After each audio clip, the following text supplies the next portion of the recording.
Hi everyone. I hope you enjoyed these stories. I haven't done this topic in a long time, and if you have a story like this that you might want to share, you can send it at southerncannibal.com. Okay, let's go ahead and get started. And remember to always stay hungry.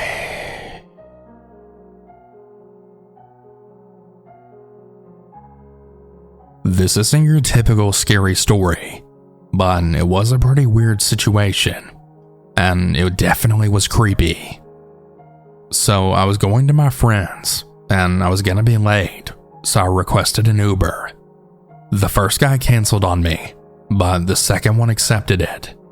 He was about 2 minutes away. In the app, it told me that the driver arrived, but I didn't see the car anywhere around me at all. However, there was this one car that came and parked next to me, but it didn't have the same plate number of my Uber driver, nor did the driver look like the guy in the app. I decided to call the driver, but he didn't pick up. Weird. So I looked back to the guy parked next to me, making sure once again that it's not the car I'm supposed to be riding in. I began to see him looking at me from the rearview mirror. We maintained eye contact the whole time, and I started to get a really weird bad gut feeling. I was getting uncomfortable, so I decided to walk to another area to wait for my actual Uber driver to arrive. The guy in the parked car then started to slowly drive his car to where I moved to, once again parking right next to me. We once again had a stare down with one another. I again started to walk away from him, but just like before, he started to follow me with his car. I couldn't catch a damn break with this guy. I was getting so sick of all of this, so I pulled out my phone and I decided to call my Uber driver to see where the hell he was. He finally pulled up, and as soon as I saw his car, I got inside as fast as I could. I then looked to see where the other car was, and I then saw it speeding in the opposite direction. I eventually and finally arrived at my friend's house, but I didn't really feel like mentioning everything that happened. I did, however, spend the rest of that night mostly going through everything that happened in my head. Was that other driver truly a creep out to get me, or was I just being overly paranoid? I'd really like to think that since every time I moved to a different spot and then following me, it wasn't just my paranoia, but I really don't know. It's really wild to think about though, because if something bad had actually happened to me, I never would have made it to my friends that night, and no one would have ever known. That thought really terrifies me. I guess I should be grateful though that nothing like that happened. Uber is a wonderful tool for transportation, but just like with everything else, it has its own dangers as well. Be safe out there, everyone, and if you take an Uber, be absolutely sure you're getting into the right vehicle.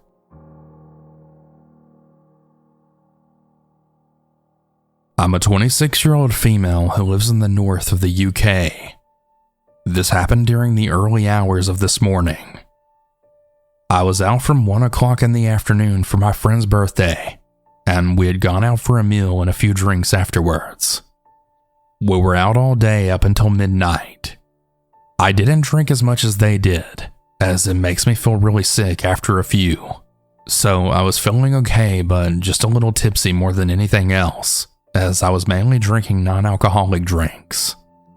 When it was time to go home, I had ordered an Uber separate from my friends, as they were going in a completely different direction to me. I had just picked up some food, and I was waiting for my Uber outside a local Subway. It took a while for it to get to me, and I was waiting for about 15 minutes, as it was a Saturday night and it was busy. The Uber driver called me, asking where I was. He seemed okay on the phone, and I assumed he had gotten lost, so I then told him where I was. Like I said, he seemed okay on the phone when he rang, and he did eventually find me. As I got inside, he had asked where I was going, and I then told him and we set off. While I was in the car, he had asked me a few questions about how my night was, like if I had a good time and just the general questions you would normally ask. After a while, It was silent, but it was okay, as I didn't really mind the silence. My ears were really ringing a lot due to the music in the club. I remember putting my phone in my bag, but the back of the car was very dark, so it was kind of hard to see anything. I eventually got to my destination, and he had parked a little bit down the road from my house because I didn't want him to see where I actually live. I wished him a good night and got out of the car, then started walking towards my house. About 10 seconds after getting out of the car and walking, I then realized that my phone wasn't in my bag. I turned around to see if he was still parked, but he had driven off already. That's when I realized that I must have accidentally left my phone in the car. I usually check the back seat whenever I leave an Uber or a Lyft, just in case I ever accidentally leave something. However, as it was very dark with barely any light, I did check, but I didn't see anything. And I remember putting my phone in my bag, so I just assumed that it was in my bag when I left the car. I did start to panic, as I had really important things on my phone, like banking information, personal things, etc., and I didn't have another phone or anything. I rationalized it in my head, and when I got home, I decided to borrow my boyfriend's phone to call mine and see if he could bring it back. I thought as he had just left, he might still be in the area, so I hurried home quietly, borrowing my boyfriend's phone while he was asleep, trying not to wake him up, as I just really wanted to get this resolved as fast as possible. When I called, he answered, and before I could say anything, he rudely said, "I'm with another customer. I'll call you back." Now, I do understand that he couldn't talk if he's driving with another customer. However, there was no reason to be rude about it. Anyways, I sat there for about 5 minutes waiting and getting more anxious as time went on, and I decided to call him again, but he declined the call. I assumed he was still with the customer, so I just began waiting, and shortly after, he had called me back within a few seconds after. So this is where the whole thing began to get kind of scary for me. I've never been in a situation before like this, and I can be really naive to things. When I answered, I then said, "Hi, I left my phone in your car. Could you please bring it back if you're in the area? Or can you please put it somewhere safe so I can pick it up?" I had expected the man to agree or give me options on what to do, but the only thing the driver said was, "I'm very busy. I don't have time to drop your phone off. You're gonna have to pay me £10 to drop it off." Now, I don't even know if that's actually a thing, but all I could think about was my phone, so I agreed to pay him if he actually brought my phone. He then followed that with, "Wait outside your house. I'll be about 5 minutes. And I then gave him my address again so he knew where to go. I stood outside, and I had thrown on my dressing gown and slippers, as I thought he would park outside my house and it would be a fast exchange. I don't carry cash on me, so I wasn't really sure how I was supposed to pay him. I figured we would do it via the Uber app or something similar. When he pulled up, he had parked on the opposite side of the road. Now, where I live, my house is on a main road with a few fields around, and there's plenty of houses, so I thought it would be safe. However, it was really late, and nobody was around. The driver showed up, and he had rolled down his window, then shouting my name to come over. At this point, I was getting really nervous about the whole situation, but I then went over, and then he said, "Yeah, so give me the money, and then I'll give you your phone." He had tried to be intimidating, and it had really worked because I was getting very nervous. I then told him as nicely as possible, "I haven't got cash on me. I'm gonna have to do it online through banking or transfer." When I said this, he gave me a really creepy smile, then saying, "Okay, get in the car then." And I was really confused on why he wanted me to get into the car. I tried telling him no, it's okay, we can do it like this, but he was being very persistent about it, and he was really pressuring me, then saying, "If you want your phone, come around and get in." At this point, all of the alarm bells are ringing in my head, telling me to go wake up my boyfriend and help me, because this isn't normal. I'm an independent person, and I didn't listen to the voice in my head, as I really wanted to solve this by myself and just get it done and over with. So I went and got in the car, but I left the door open, and I had one leg out of it just in case he tried anything so I couldn't make a run for it. He told me to then close the door, but I refused. While in the car, I had tried telling him that I need to do a bank transfer, so I really need my phone to do it. He was struggling to understand what I was trying to tell him. That, or he didn't want to give me my phone back. I think that because I was being very polite to him, besides all of the red flags going off, and the only way that he thought he was getting the money from me was to give me my phone. So he did so, and I then put in his card details to transfer him the money. I was shaking the entire time, and just then, as I was trying to put in my details, it locked me out. As I then realized I was typing in the wrong number for my card, and it blocked me from sending it. There were a million things running through my head at that moment. I didn't know how he was going to react, and I didn't know if he would refuse to let me go, but I knew I had to get out, as I could see that he was starting to get angry. I needed to be quick, so I told him I needed to grab another card from inside my house, but before he could answer me or stop me, I got out of the car as quickly as possible, running over to my house, running inside, and locking the door behind me. As I was leaving the car, I could feel his hand try and grab my arm, but he wasn't quick enough, as I was already out of the car. I started tearing up after I got in my house, and I started panicking. The man then started ringing my boyfriend's phone, which I had been using to call him, but I blocked the number. He eventually drove off after about 10 minutes. I really hadn't realized just how serious the situation was until I got back inside. I kept checking the window thinking he would come back. I immediately reported him via the Uber app, and I couldn't fall asleep until about 3 in the morning. I told my boyfriend the next morning, and he was totally furious at the situation and how I got taken advantage of. I didn't really know if it was normal for your Uber driver to ask for money to bring an item back. I eventually got in contact with Uber's head office this morning, still shaken up with the whole situation, and they've been really helpful so far and apologizing. They will hopefully help me and make sure that this driver doesn't do this to any other girls. I'm 99% sure that he wouldn't have made me get into his car if my boyfriend had been with me. He didn't try to do anything to me, but I do wonder what would have happened if I closed the door like he asked, and then realized he wasn't getting his money. I know that this could have completely gone a different direction, and I'm really lucky that I got out of it. I know it was really naive and stupid of me to not wake up my boyfriend when it all started to get really serious, but in my head, I thought, how am I going to wake him up when I have his phone and we're outside? I was so thankful that my boyfriend was inside, and that I lived on a main road. So if anything had happened, I could have yelled and shouted, and hopefully somebody nearby might have heard or seen it. I'm absolutely on edge right now, as he knows where I live, and if he ends up losing his job, he might come back for me.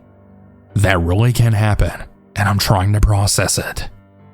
I know this might not seem that very scary, but at the time, I was terrified. Please be careful when traveling alone late at night. And if you have a partner or housemate, make sure to wake them up if you need help, no matter how late it is.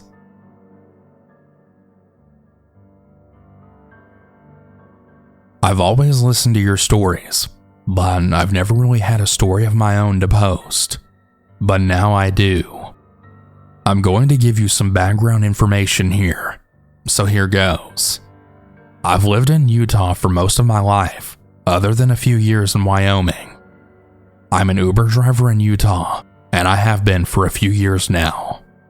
What I'm about to tell you took place about 1 year ago, right around the time when I was specifically an Uber Eats driver. I had just gotten finished with a shift of delivering food, and I was on the phone with my mother when I got the bright idea to go looking for a former apartment that we had lived in when I was younger. Now, normally I carry my 9mm on me, but that was at home, so I decided I would go home to pick it up, just in case I got into a bad situation and I needed it for protection. My mother had done some research on the address of the apartment. The apartment used to be called Midtown Villa, and it was really never full of any kind of gang activity when I was younger. So I had typed the address in my Google Maps and drove over there. I pulled in, and I realized that the apartment is now called the Calaveras, and that everything was now a lot better looking than it used to be. So I let my guard down, which, looking back now, I really regret. I started pulling through the apartments with my mom on the phone, which we had then agreed that I can put her on video chat so she too can see the new upgrades. I had pulled back through the entrance off the main road, and I had started showing my mother the building that used to be our apartment building, and I was pointing at the building and empty lot next to it. Now, the empty lot used to be a playground when I was a kid. Here's my first mistake. I was using a phone to show my mother, which made it look like I was recording. Second mistake, I was pointing. And third mistake, I was in a bad area and I let my guard down. Now, the reason why I tell you those mistakes is because what I didn't realize is while I was showing my mother, I was passing a guy and a girl and pointing. Now I know, all that alone doesn't seem bad, but apparently I must have really pissed someone off who must have thought I was recording them. Even though I had my 9mm with my loaded magazine, I had made some odd choices due to the fact that I'm a very direct person. As I continue forward, I realize that same guy's now chasing me on foot, and he's coming right for me. He's yelling at me, calling out and asking if I wanted to tussle, all while towards me and taking photos of my car. Now, before realizing it, I was suddenly moving forward faster in my car. My mind was made up. I was getting the hell out of there and driving off. Now, the events that are about to take place are due to the fact that I have some extensive training outside of others' knowledge, even though I had let most of that slip. My adrenaline was pumping, and instead of harnessing it, I mistakenly let it control my actions. With my mom still on video chat, I suddenly took notice of a car pulling up fast behind me. I took off out of there, and then the car was behind me. I turned right, and they turned right. Same turn I made again, they followed. So I went up to 9000 South, then taking a right after stopping, thinking I was being paranoid. Nope. They then followed me all the way to 1300 West. That's where I turned right again. Guess who followed? Now, I'm not gonna lie. I was very nervous with multiple scenarios playing in my head because I knew I was in a bad situation. I knew that if it came down to it, I had my pistol. I know what you're all thinking. Dial 911, you idiot. Well, I'm the type of person that really rarely ever does that, and I wanted to get out of this on my own. While these scenarios crossed my mind, I suddenly got the bright idea to turn right onto 7800 South. So I did, as did they. But this time, a semi had gotten between us, right behind me. I was honestly very happy until the semi had turned left. Then I knew I had to figure out what to do next. My next decision was to turn left. I approached the next light in the left turn lane to get onto the road that leads to 7200 South, where the I-15 ramp was on. What I didn't think about, though, was what would happen if they followed me. Now, what happens next is going to really make you reconsider for not asking for help when you really need it, if you're anything like me. I turned left, and they followed, speeding up on my right in that lane. So I immediately swerved over after turning on my signal, and I then got in front of them, because let's face it, if they happen to get next to me, it could be game over. So I slowed down a little. Then they got in the left lane and they sped up to me.